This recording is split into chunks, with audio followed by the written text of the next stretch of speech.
Hi, thank you for joining me for another edition of Insight from my book, where we explore ideas that strengthen our leadership, deepen our understanding, and inspire us to become wiser citizens in an ever changing world.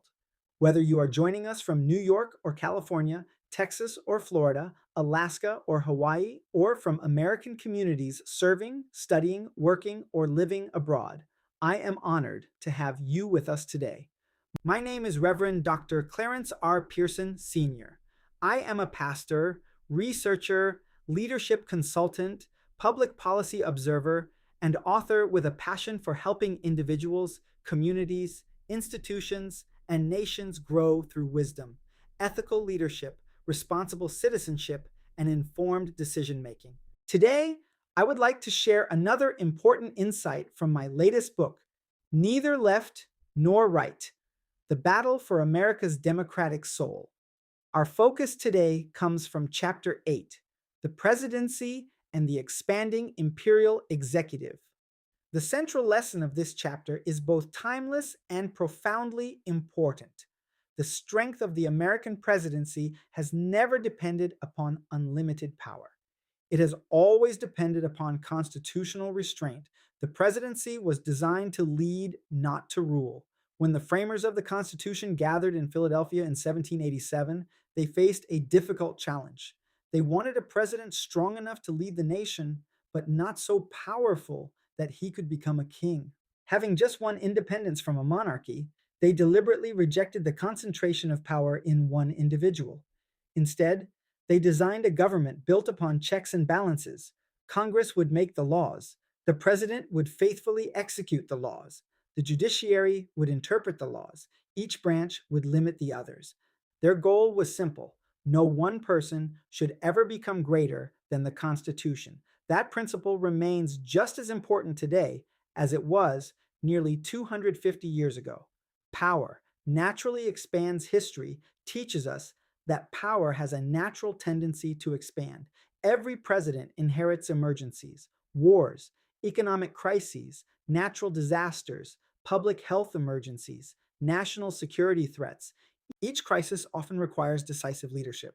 But history also teaches us that temporary powers can become permanent expectations if they are never questioned. Over time, executive orders increase, emergency authorities expand, administrative agencies grow, presidential influence reaches into more areas of national life. The issue is not whether presidents should lead, they must. The question is whether leadership remains accountable to constitutional limits. Strong leadership and limited government are not enemies, they are partners. The Constitution is stronger than any president.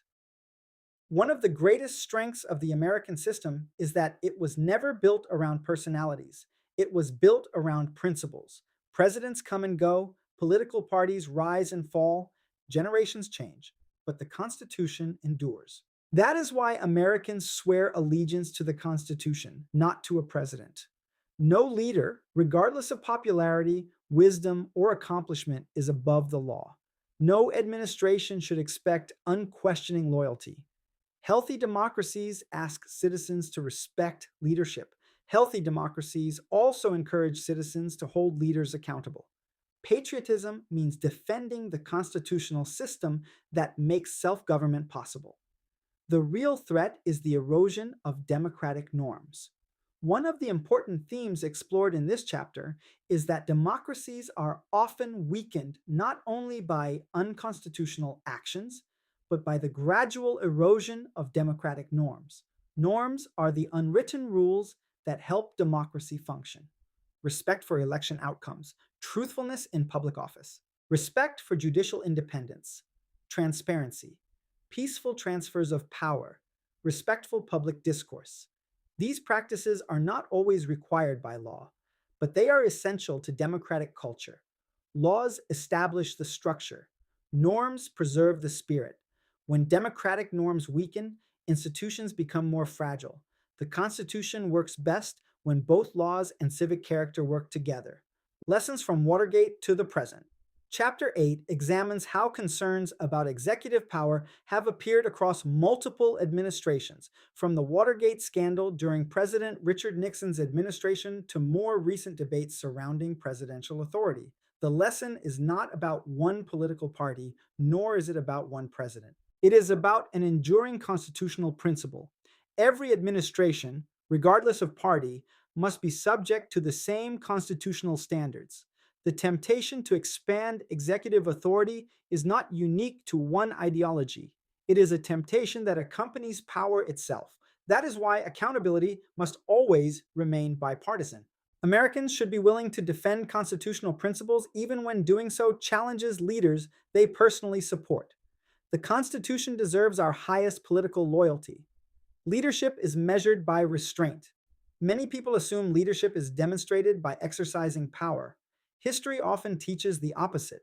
Some of the greatest leaders understood when not to use power. Restraint is not weakness. Restraint demonstrates confidence. Leaders who respect institutional boundaries strengthen democracy. Leaders who seek to dominate institutions weaken public trust. True leadership asks, what is constitutional? Not merely what is politically possible. America has always admired strong presidents. It should admire constitutional presidents even more. Why this matters today. This conversation matters because every election brings renewed discussion about presidential power. Regardless of who occupies the White House, Americans should ask the same questions. Are constitutional limits being respected? Are institutions functioning independently? Are democratic norms being strengthened or weakened? These questions should never depend upon political party. The Constitution belongs equally to every American. Protecting it requires consistency.